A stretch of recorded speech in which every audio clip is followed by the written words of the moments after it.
Hey, welcome back everybody to another exciting Lord Duckman production. Behind me is a 1974 Goldfish Bowl Super Beetle, and we're going to be patching up some of the rust in this little area right here, also known as the C-pillar or the death foam rust. So we're going to be dealing with that. We've already cut it out as you saw in an earlier video, so we're going to attack it today, try to put the patches in there and try to get everything sealed up so that way it's ready to go for primer paint and, finishing body work on the outside of it. So we're going to do this with the weldless method. So if you guys are familiar with panel bond, it's an epoxy that's strong as hell, it's hard as concrete, and man, once it bonds between two metal surfaces, it does not want to come off. Unless for some reason you panel bond it over paint. Then the paint will release, so don't do that. Anyway, we'll talk about it more in a minute. So, likey, comment, and subscribe, and don't forget to plug the thing, but get updates every time I have a video. Check out duckshit.net for all my different social media links, and we'll be back right after that intro. Thanks for watching.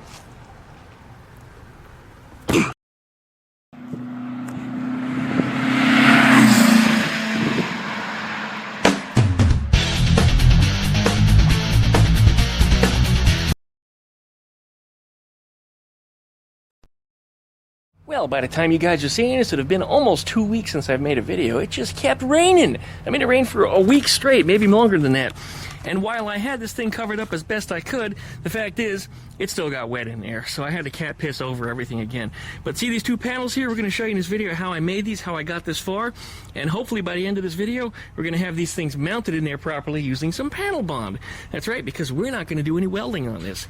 Weld free, no weld, rust repair. Anybody can do this. Really easy. Stay tuned.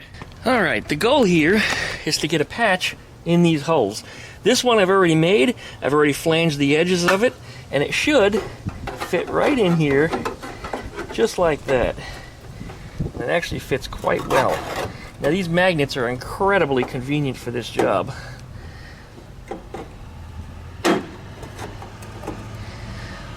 What I'm going to do actually is get behind this and force this panel out so that way it fits tight, because it's really hard to get a clamp in there, and we're going to show you how we're going to solve this problem later in this video. But there's our first patch. How did I make it, you might say? Well, I took a piece from Eleanor right here, started cutting it out, of course. It still amazes me and a lot of people just how much sheet metal Eleanor was able to give and still continues to give.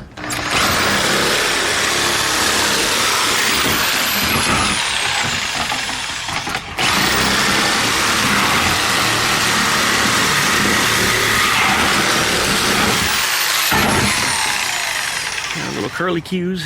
And there's a patch. Alright, let's start making some marks on it, and we'll get this thing cleaned up and ready to start getting it flanged and mounted.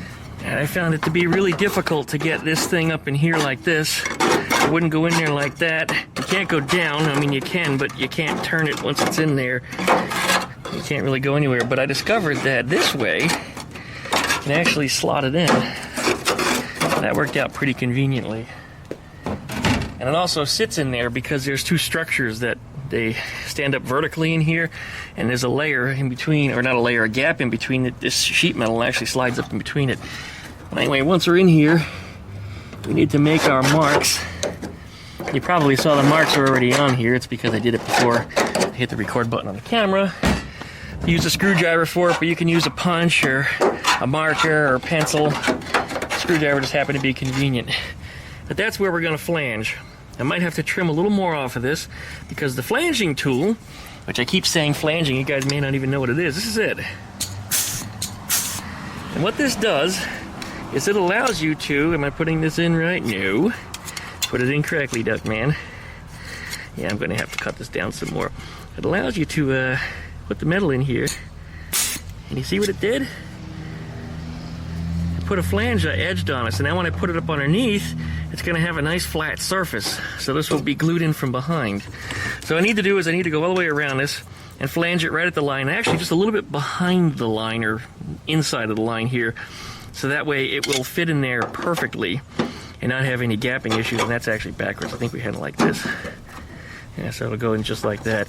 This end down here is going to need very, very little flanging because there's like no clearance. So we'll have to play with that and see how much gap we got. There won't be much of any.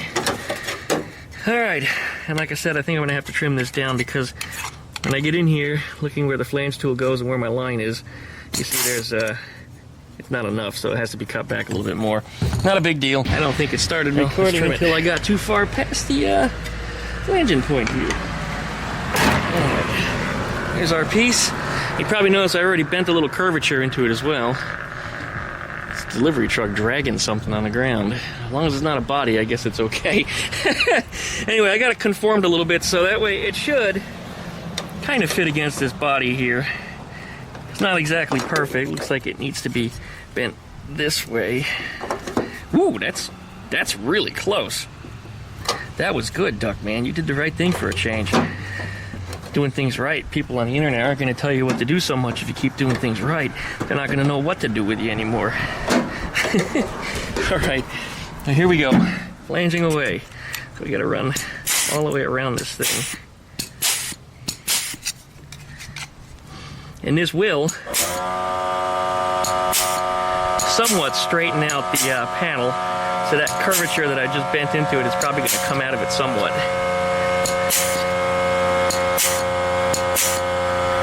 There we go.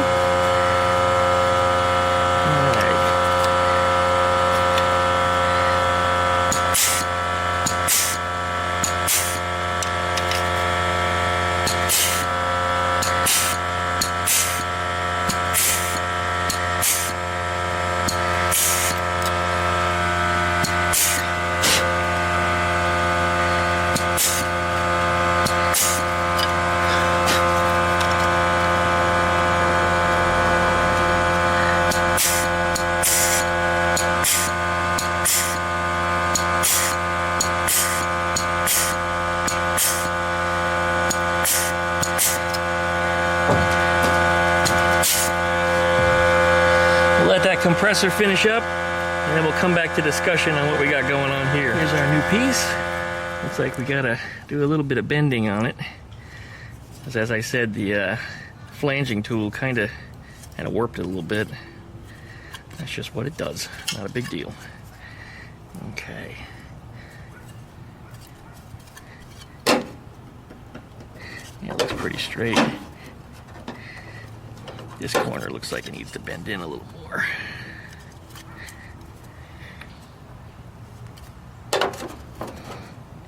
Yeah, it looks all right. I think that's a good start. Let's see how that fits in here. It's so convenient that you can slot that in, man. I don't usually get that lucky. Oh, that's great. That's great. It definitely needs to be pushed out, and that's one of the parts that's a little hard to get to because everything in here is so tight, compact, squeezed together, and you know the drill. This is a real pain in the arse. Yeah, I can get to the back side of it, but I don't think I can get in there with a clamp of any sort. Maybe to the end here I can clamp it. That's gonna need clamps in a few different spots. There we go. But the idea here is to get this thing as flush as possible, and that's what the flanging tool did. It allowed it to get behind this piece of metal. And you know what? I forgot to file the inside of this lip. That's why it's not absolutely flat.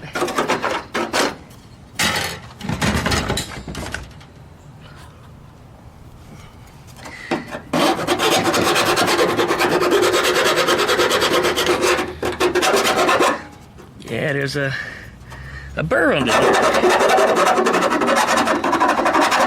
It's not going to sit flat if it sits on a burr. This edge isn't square. It is now. And the burr's gone.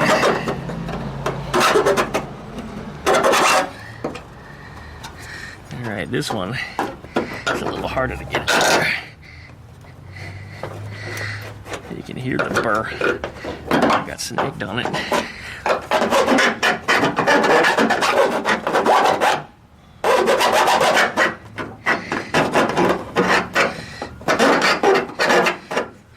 You don't want to pull too hard on this tool because these edges here will bend, and if you have all wompy edges, then you're going to end up with more fill when it comes time to put it back together. Okay, here's my flanging. Again, this one needs to be touched up. There we go. Let's go ahead and slip it back in there.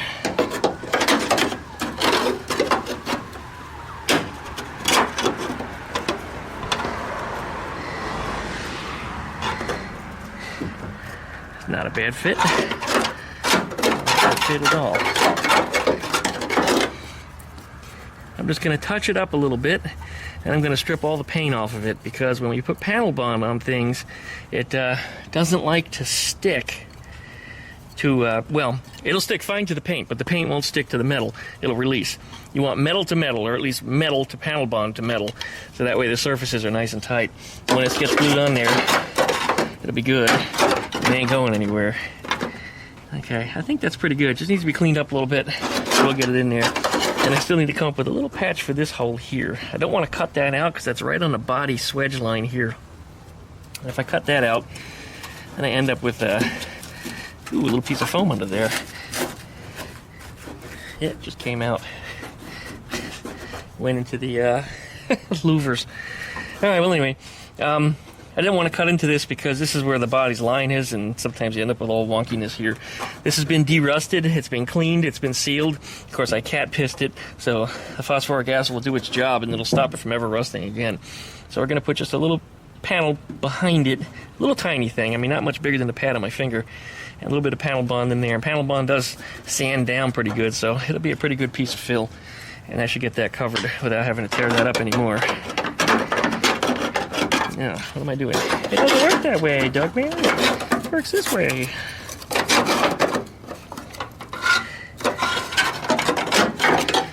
No, fits best the way I had it. Okay, that's where it's gonna go. It's already starting to look like something. All right, I think that's pretty good. They're not exactly flush yet, and that's because there's nothing clamping them in. When they get clamped, they'll be flush, and it should fit nicely. These things are not going to require very much fill at all, just a little tiny bit in the little low spot that's going to be between the two panels. Now, I could, if I wanted to right now, push these panels together, clamp them in place, and then weld all the way around them.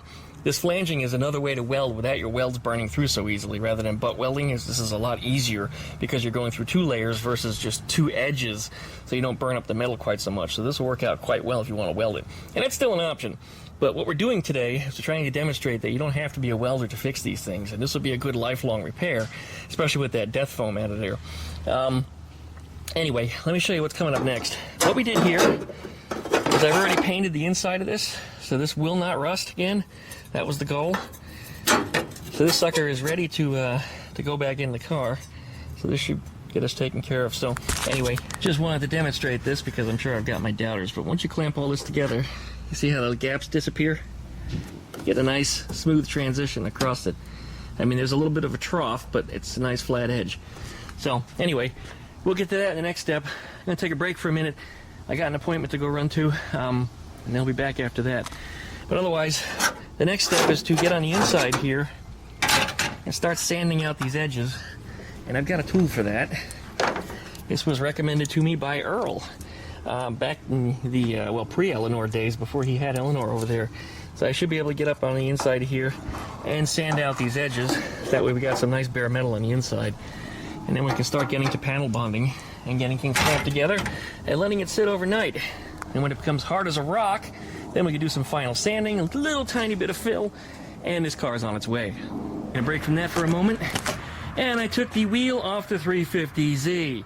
You might remember we had that wheel lock that I lost the key to. There's the lock. Oh, Duckman, just hammer a socket over it. It'll solve all your problems. I've seen people do it on the internet. How are you gonna hammer a socket over that? Look, it's round. You can't hammer a socket over that. This is all inverted, everything's turned inside out, and this stud comes through the middle of it. So what I had to do, what you see here in my hand, is I had to, and it's really bodge job, but I use an angle grinder, and I just hacked that to pieces until it fit. So I had a star pattern that worked, and I can't really do it well with one hand, or maybe I'll get lucky, who knows. But there, I actually got lucky. It fell right in, and I was able to loosen that. But the one on the right side came out fine. The one on the left side, the first tool that I made was made from some Chinese cheap-ass socket because I didn't want to ruin a good socket. That was a big mistake. I should have just ruined a good socket. Because the tool broke off on the inside of this stupid thing and got trapped in there and I couldn't get it out. So there was no getting this to work anyway. So what I had to do was I had to drill the stud out. And you can see where I drilled the socket, or rather not the socket, I drilled out the nut also. Yeah, so it's kind of got some of the threads chewed out of it. I did that on purpose. I drilled at a slight angle because I wanted to be able to break those threads free. You can see what I did. I went through at an angle, happened on purpose just like that. And anyway, then I was able to use the tool to just barely bite the teeth on it, and it turned the nut free. So, you say, Duckman, now you got to replace a wheel stud. Well, I got one better. Because I was due for changing wheel bearings anyway, because I hear a little noise up front, and there's a little shuddering. And I think that's what it is. And if you look at this guy, it's got all brand new wheel studs on it. Look! So that's no longer going to be an issue. So I just got to swap out the wheel bearings. And at the same time, I think I'm going to change out the rotors and stuff too, because there's a huge lip on the side of these things. And they're not expensive. So I guess I'll get a new set of pads, new set of rotors, new wheel bearing. And then I have to find the missing lug nut, because I'm not putting the wheel lock back on to put these back on here. So I'll have to get an original, I guess, probably be the best way to do it. Unless I choose to put some aftermarket wheels on here, but I'm not interested. I think I'm going to be putting enough money into this as it is. But if you notice, I did get it started. The battery died in it from having sat since, I guess it was what? August. That's about the time I started having problems with this. Maybe even sooner than that. Maybe it was even June or July. But I noticed in September when I went to start it, it was cranking slower and slower. And then towards the end of September, early October, it wouldn't crank at all. I couldn't even open the doors with the remote. And I said, let me put the battery tender on, let me put the battery. I kept forgetting. And it's been like 6, 7, 8 weeks, something. It's been a long time. And, well, anyway, the battery took a dump. So, there's the battery. I shoved another battery in it temporarily, a Volkswagen battery. It's 500 cranking amps versus the one that's in there. I think it needs to be 660. But it cranks over faster than it did with the Z battery that was in there previously. That one has a date on it, by the way, of 12/21 of 10. I don't think that's a 13-year-old battery. Maybe it is. I remember when it blew out and I paid a little extra for the only one that they had in stock, which was a super long life one. And if I got 13 years out of that battery, which could be a possibility, I'm getting another one of those. Although I don't know if the car's got another 13 years left in it. But anyway, I started up immediately. As soon as I turned that key, it fired up like it had never been sitting at all. The gas in it still smelled good, which surprised me because I have gas sitting in a can even. Sits for a month, it stinks. In there, it's fine. I don't know why. Something about the Z. The gas is fine. Anyway, it cranked right up, and it's doing just fine. I ran it for about half an hour, and then the check engine light came on. So, we're going to go check that with a code reader and find out exactly what's going on after we put this wheel back in. As you can see, I got this one in. It's not in there permanently yet, but you notice I push on it, and it's not going anywhere. Now, how did I do that? Because you can't get a clamp in here unless it's some really, really long-jawed, and I mean really narrow, long-jawed clamps, which I imagine I could probably get in there if I had such a thing, but I don't. I mean, I got some really long-jawed ones, but they're big, and they're not going to reach that far. So what we used was an air bladder. And I'm sure some of you guys watching this know a little bit about these hand pumps. Anyway, I shoved it up inside here, got behind that panel using the magnet. I aligned it to where it needed to be, and then once it had the air in there, it's going to push it out to where it needs to be. So no clamps necessary. That should hold air overnight. As far as I understand, these things put 300 pounds of pressure. That's more than enough. So I got to do the same thing up inside of here. Before I shove it in, I'm also going to wrap it in a bag, because if any of that glue gets on this bladder, it's not coming out. Or it'll get destroyed coming out. It'll come out in pieces. This way, if I get anything stuck, it'll stick to the bag, and then I can shred the bag once I pull it out. A little bit of the bag getting stuck up inside of there isn't going to hurt anybody. All right. Well, that's what we're going to do. Let the pressure back out of that sucker. And we'll demonstrate how this is going to go in here. I'm going to shove this bag in here. And by the way, links down below in the video description if you're going to try to copy any of the methods that you see in here, even though I tell people don't copy what I do because I'm an absolute lunatic. But these bags come in 3 different sizes. I have the biggest one that's in here. It's about that long. This one is the smallest and narrowest, and it barely fits in here. I had it in as a trial just before I recorded the video to make sure it wasn't going to look like a complete idiot, and it fits. And there it is. Okay, the plastic bag, I'm actually going to cover it. I need to let a little more of the air out of it. There we go. Put this down inside of here, making sure that I can reach it once it's in there. Get this tucked in where it needs to go. As I know that glue is going to get on that bag if I don't do this. Or bladder, I should say. The air bladder. Now, I hope this can get in here. This may not go in. There's an awful lot of shit in there.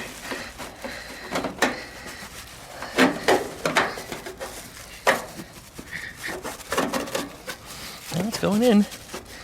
Alright, this is going to work out just fine. This is where the magnet comes into play. Push it up in there. Here, this bag gets up under here. Can't have the bag actually getting in there on purpose, or even by accident. There we go. And here's our air bladder.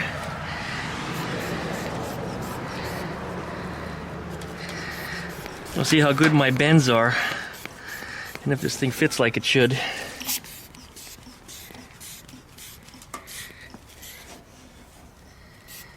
And I'm just starting to see the car bowing out. That's the stop point.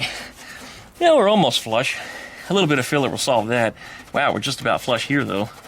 That feels almost perfect. And on the inside, looks like we're good. Very, very little fill is going to be necessary on here. In fact, you know, this hasn't closed up all the way. What I can do is do a little more bending of the metal before I get it glued in, and I can fine-tune that just a bit, but that's otherwise really good. This one fits great. This is just a little high right here. Here it's flat, flat all along here. There's a little high spot, the rest is all flat. So very, very little fill is going to be required on this, just for in this groove where we did the stamping on it earlier, in the flanger. Otherwise I think we're good in here. I think this is going to work. And then I have to make a little patch for the inside of that, of course. Alright, next step is going to be getting our glue on here. Wonderful panel bond. Links down below in the video description. Alright, this is our 3M squirt gun. Part number 08571. And here's our 3M goo, the wonderful panel bond. This is 08115. You can find these in the links down below in the video description. Same with the air bladders. If you're interested in these, you can find them. This air bladders are cheap, under $20. And the panel bond, however, this stuff is a little more expensive, so brace yourself when you go to buy this. Now, you don't have to have the gun to shoot it. It is recommended, however, but no, you can manually mix it if you want to. And I just dropped the damn cap. Well, anyway, this goes on here, and then the cap screws over the head. Of course, it's going to roll away as far as it possibly can, but I found it. This tip makes the job easy because there's 2 chambers in there for each side of the epoxy, and it will squiggle it around on the inside, and essentially it mixes it up. So when it comes time to put it on, it's just like caulking your baseboard in your bedroom. All right, well, we got this set up. I'm going to do this one first, so we're going to let a little bit of the air out. So that way I can get in there and I can start putting the panel bond around the edges. I didn't want to put the panel bond on first and then drop the panel in because it's just going to get everywhere. This just made a lot more sense to me. So anyway, kids are screaming. Yee! All right, and of course I need my magnet on there so I can give it guidance. All right, here we go. This is going to get messy. I know it is.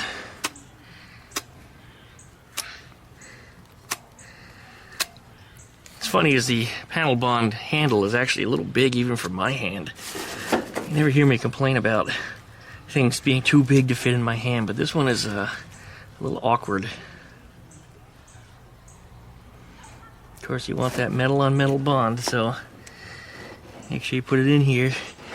And I'll never tell you to be a liberal, but when it comes to using panel bond, be a little heavy with it. Use it liberally. There you go.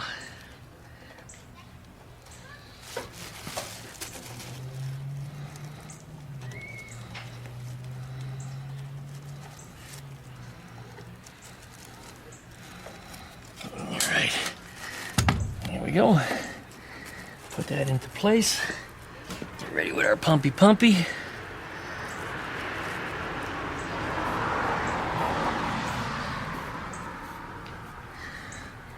This 08115 panel bond is the faster curing stuff. This cures in about an hour, or at least you can't reposition the panel anymore after about an hour. The 08116 will harden up after 2 hours, but otherwise, in the end, they both give you the same result. So you can choose whether or not you need to move the panel around for longer or lesser. It's all up to you. All the big major manufacturers of automobiles, Toyota, Honda, Ford, Chevy, all of them are using this stuff. Different brands use different cure times, but otherwise, it's the same stuff. Good, that's in. Let that sit overnight. Now we're ready to do the upper. Here we go. See if I can get in a better position here. The lighting out here is a little goofy. I hope you guys get a good video. All right, and yes, I did paint the inside of these, so these won't have future rust-through issues. This is the one that's really hard to get in here. There's no other way to put this piece in. It must go in this way. All right, run our magnet on here. I'm snagged on the bag. Nothing worse than getting your bag snagged, I'll tell you what. Alright. Ow. Yeah, this right here. There it goes. You want the bag under it, of course. And then I've got a little patch to put in there, too. Alright. Let me get in a position, and we'll be right back. 15 minutes later. My camera threw an error message, so I'm not sure how much of that we might have lost. But anyway, I slipped this panel up in here, and I hope I've got that on video. If I do, you'll see it. Otherwise, it was the same process as this, except it slid in from here. I put the glue around the edges of it, and then I pushed the panel into place. Right now, I'm just smoothing out a little bit of the panel bond, because this stuff is very sandable. It likes to be sanded quite a bit. Here's that little pinhole over here that we put the patch behind that too. Good. This has all been de-rusted, by the way, and treated with cat piss and sanded real nicely from the inside using the tool that we talked about earlier in the video. So issues as far as having rust in the future is pretty much none. I think we're going to be in a good spot. This is the part I hate about this. All the material that's up inside of this tip, which is equivalent to about 3 pumps of the stuff, is ruined. I mean, I suppose you could try to push it through and then try to use the last of it, but that also goes with the tip. And these things aren't cheap either, like $3 each. So whenever you're going to do this kind of work, if you do this kind of work, crap, I don't know why I lost the tip at. Well, I got a little red cap to go in there. But if you do this kind of work, try to do it all at once. It'd be nice to glue in all the panels at once and then be able to walk away from it, so that way you can seal this thing back up, not have to keep reusing a bunch of tips. Wow, that hurt a little bit. And save yourself some money at the same time. Anyway, that's the little red tip I was talking about. There's yellow on the black side. Yellow and black side, don't get them switched. When you put them in there, they are going to squeeze out some of the juice, so keep that in mind too. It's going to be more waste. Clean up that stuff before you put the cap back in, and clean this up, otherwise you won't get the cap back off later.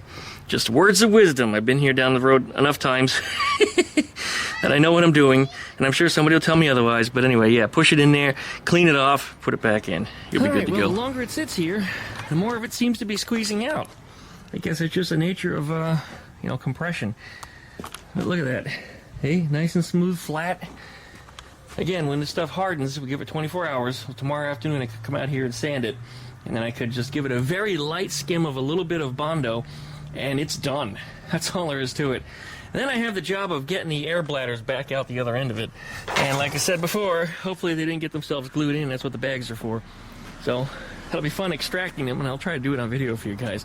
Won't be part of this video because I got to get some videos up this week. Man, I'm like way behind on the video stuff because of the bad weather. But anyway, yep, that's how you do a no-weld panel bond rust repair. Check that out. Highly recommended. A little expensive again, but if you don't have welding experience, or if you just want to do it quickly, you don't have to grind down a ton of welds. You don't have to deal with any of that other nonsense, none of the burn through, none of the welding experience or lessons had you not welded before. You don't have to deal with any of that. Anybody can glue things together. And this stuff smells like JB Weld, by the way. I wouldn't doubt if it's got some of the very same properties, but otherwise the stuff is hard as a rock when it dries, and that metal-on-metal bond, you're not letting it go. That's for damn sure. Yep, here we are. Good to go. Let's let it sit. We'll be back in 24 hours. You guys might remember Foxwell sent us a tool recently. This one was for testing batteries. And this is a good opportunity as ever to test the battery that came out of the Z. Put your positive and negative on, and oh, look at that. The battery apparently is so bad that the tool doesn't even light up. I wonder how many volts it's not making. Wow, that's incredible. Oh, we're just going to verify that we're not having an issue with the tool, and I don't think we are. I honestly think it's his battery. I had it uncharged for, as I mentioned, something like 18 hours. The battery got really hot, even at only 2 amp charge, and that usually tells me something shorted internally of it. And I got 10 volts after that when I tested it with my multimeter, but I let it sit overnight again, and now I got nothing. Yeah, nothing. All right, well, let's try it again on a different battery. All right, folks, over here is my battery tinder setup here for my older batteries for the motorcycles and such that I don't usually get to ride that much. This one is actually in the Doodle Bastard. It actually is the same battery that goes in the SV650. I did that on purpose because I don't ride both bikes often enough to justify having 2 batteries sitting around. And they're really easy to swap between the 2 bikes, so that's what we do. So let's go ahead and hook up our, oops, that's positive and negative, got them backwards. There it is, lighting up. So like I said, I didn't think anything was wrong with it. I was pretty sure it was that battery. 13.08 volts. It was, of course, just sitting on a battery tender. So I'm pretty sure that it's good. It's a 12-volt system. It is a regular battery. It is currently out of the vehicle. It's a top post battery. It's a regular battery. We're going to go with cold cranking amps. And I think this battery is like a 200 or a 250. So we'll bring that down to... Oops, I bumped the terminal. Helps if you don't do that, Duckman. That's my fault. I thought the thing was glitched at first. I was a little disappointed in it. But no, it's entirely me. Regular CCA. Bring this down. Oh. Now that feature I don't like. Come on, Foxwell. I should be able to just hold the button. And it should go running down. There it goes. Never mind. My fault once again. Duckman, you're an idiot. You just had to hold it a little longer. I wasn't being impatient. Yeah, I think it's like a 200. 210's fine. Just needs to be ballpark. Alright, here comes the battery test. Please waiting. Volts measured. Measured 38 cold cranking amps. That can't be right. This battery does actually start the vehicle, so I don't know why it's coming up so low. I don't believe it being that bad. Alright, well, let's try the other one. This is a lawnmower battery. This one is about 150 cold cranking amps. 12.49 volts. That one may not be good anymore. That one's been sitting for a little while. Regular CCA, I'll leave it at 210. Alright, let's see. 69 cold cranking amps. I don't think that battery's dead. I'm not buying that. I think that battery's fine. I think both of these batteries are fine. I think this thing just might be loading a little pessimistically. All right, well, we move the car back over this way. Spare is now officially on it. 4 lug nuts because I don't have a 5th. Not that it matters anyway because that stud is crap. Got to change that entire wheel bearing and hub assembly out. But we got a new device here from Foxwell to check our check engine light that popped up on this thing. We don't know what the hell's going on with it. Boy, this car's worse for wear, man. Almost 20 years old. Paint is just coming off of it horribly. It's covered in tree sap. Front bumper is wrecked. I'm going to do something with this car yet. I don't know what. It'll be cool, whatever it is. I plan on keeping it forever. I don't have any intention of selling it. And I guess we'll see what the future brings. Anyway. Here we go. Door handles are even a little weird at this point. Alright, let's get in our Foxwell box here. Is a nice padded case. In here should be our code reading device. This one should do the ABS and the airbags and all that fun stuff on modern vehicles. And there's the device. Look at that, pretty cool. I don't see an instruction manual. Oh, there's one right there. Not that I think I need it. I mean, these are usually pretty straightforward. There is our data connector, which we connect to the OBD port. Right there. Here it is. It looks like that's a DB15. The same as a joystick on a PC. The old joystick ports, MIDI ports, way back when. Anyway, that's going to wire up into there. And we'll plug this in the car, and let's see what we got. All right, we got him plugged in. There's our screen. Looks pretty good. Let's go ahead and fire the car up. There we go. Sure we're not in gear, we're not. Alright, let's do a scan. It looks like, I want to go to probably this one. Okay. Scanning, auto scan.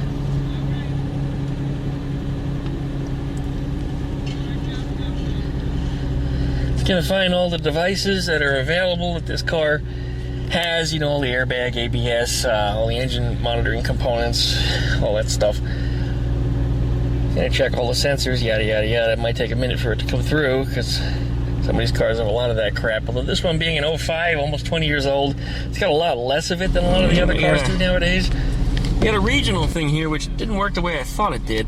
Apparently it's not just region that we're in, it's region of the vehicle's origin. And probably the manual would have told me that, but anyway, Nissan is in this list. There it is. See if that makes any difference to me at all.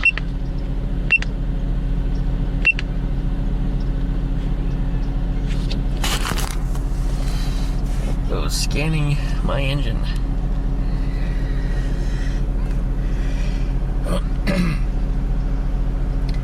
Quick scan 3 of 13.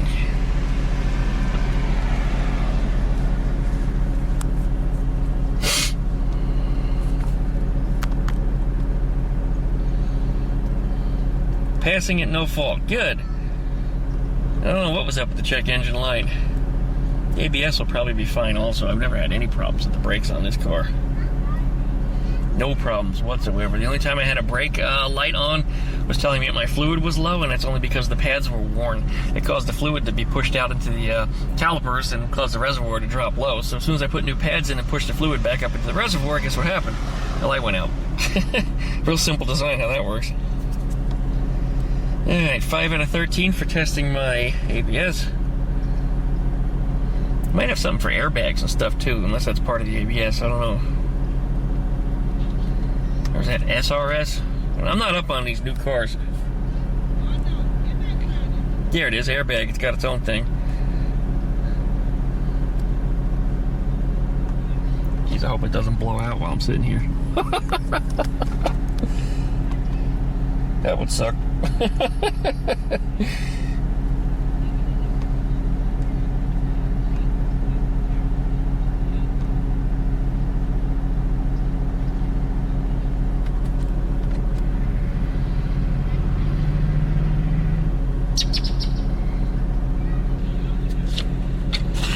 Why are you taking so long to test the manual transmission?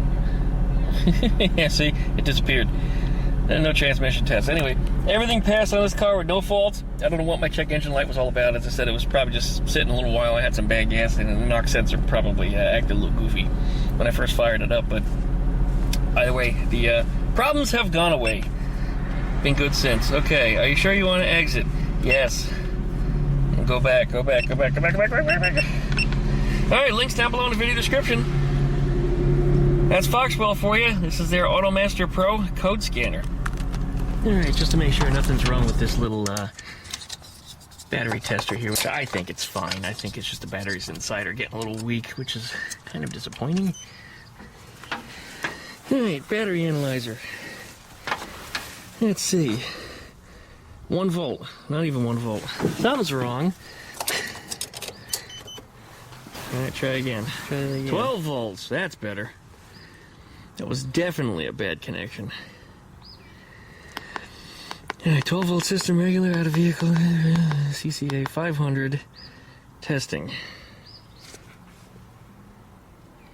There it is, 545 CCA. So that's a good battery. Okay. This tester is definitely not at fault. Looks like my batteries inside are getting a little weak. Good to know. Anyway, that's a Volkswagen battery and a 350Z. Yeah, it fits. It's about 2 inches too short, and it's like 160 cold cranking amps less, but it'll start and run the car just fine. I know people who put in batteries much smaller than that to try to save weight when they race them. But anyway, there it is, 350Z. Foxwell tester. Links down below in the video description. The following day. Morning, kiddies, and welcome back. Well, here we are. We are geared up Not quite 24 hours, but we got a good, what, 16 or something on them. Let's go ahead and start pulling out the airbags from the back side here, which is there. Gonna have to get them out of there. Probably gonna need both hands. I'm curious as to how easily they're going to come out. I hope I didn't get them jammed in there. Though they weren't expensive. Fact of the matter is I would still rather be able to get them out. But yeah, they're just these little things, like little balls that they use to pump up a blood pressure bag for your arm. But yeah, that's all there is to it. Alright, well, now of course I have no ability to push that button and push on the bag to deflate it. So it might hold a little residual pressure in it. Let me get the tripod and see if we can pull these things out of here. We are gonna try to relieve some of that pressure. Alright. Come on, baggy. Well, it's moving. It's not glued in. That's good news. Got glued in, I would be very, very disappointed. This is, of course, just the one. This was a very, very snug fit. Even tighter than the other one was. Hopefully I can get it out of here without popping it. No, it came out. Okay, good. Hey, there it is. Yep, still holding air. Good. Alright. Then this bag, which... oh yeah, it definitely got some glue on it. Oh wait, it's releasing though. That might have been the way to do it. Look at that. Fantastic. Let's see if we can get the other one out of there. This one I can't touch. Yeah, I guess I can kind of touch it. Let some of that air out of it. Hey, here we go. See if it'll come out. That one was easier than the other one. It's out. That. And how about that plastic bag? Came out also without a hitch. I don't see any bag or anything dangling in there. Well, great. That worked out really, really well. I definitely recommend that to anybody. Links down below in the video description if you need some airbags to do a similar work. And of course, links to panel bond also, and I probably said that about 16 times in this video. But hey, if you need them, you know where to find them. All right, you ready? Panel bond strength test. Let's see if we can screw it up. I think we're good. Fantastic. Let's go ahead and get the sanding on this thing. Can I, or is it still a little soft? You know what? It's still a little soft. We're going to give it a little more time before we sand it. Or you can hit it with a hairdryer or a heat gun. That'll work too, apparently. Just get a little warmer and it'll cure. But as I pick my fingernail into it, I still feel it's a little soft. And you know what? Maybe it's just the surface is like that. Yeah, it might just be the surface. Yeah, I think it's just the surface. Bondo will do that too. It gets a sticky residue on the surface, but then underneath it's hard as a brick. Alright, well, let's attempt to sand it. See what we get. Just give it a gentle wipe down with some solvent here. Take a little bit of this sticky stuff off the surface. This works good for Bondo too before you sand it. It doesn't gum up all of your sandpaper. Oh, my phone's ringing. I better go answer that. I know exactly who it is. Alright, well, I forgot to hit the record button as I started to sand into this. I have a lot on my mind about spindles and bearing sizes, because that's what our discussion just was on the phone there. But we're pretty good here. This panel bond is a little higher than the surface of the metal because, of course, it's squeezed out when we put that air pressure on the back, and it continued to squeeze out through the night until it hardened. So there is a bit here that does need to come down, but anyway, a little more sanding on, not much. Up here I haven't touched that at all yet, but it's just going to need a little more sanding. This stuff does sand down pretty easily, so just run right over it. It'll only take a couple minutes.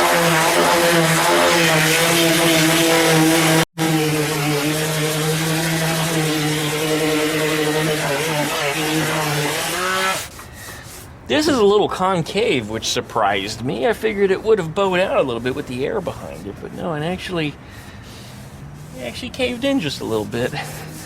Anyway, Nothing that a little bit of filler won't put on here between a 16th and an 1/8 of an inch. Running my hand over it, I mean, it's pretty close. You know, it's not going to need much. All right, we'll get sanded up here. Try not to sand the rubber.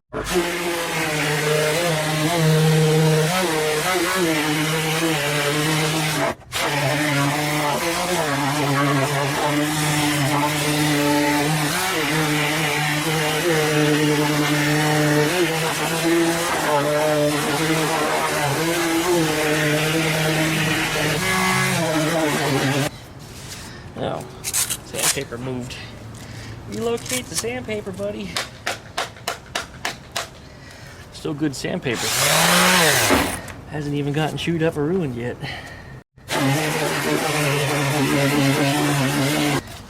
Alright. I think we're good. This one caved in just a little tiny bit. I guess there's something to that. And the metal shrunk back. After releasing the balloon, it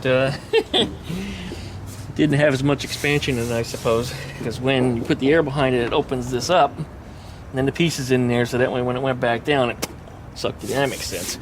Anyway, again, it's nothing that just a tiny little bit of filler won't fix. Alright, otherwise it's got no high spots, that's good. So what we're going to do is we're going to come back and hit it with a little bit of Bondo, a little bit of sanding, and then a coat of primer, and then this sucker is done. Give it another wipe down with some mineral spirits here. Look at that. Oh, wow. Right here, too. Get all that dust out of it. And for whatever it's worth, any grease and oil from your fingers.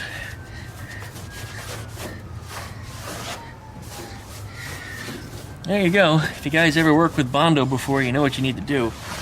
Now, I was rather surprised today when I pulled out the Bondo in the store. I had to get some a new hardener.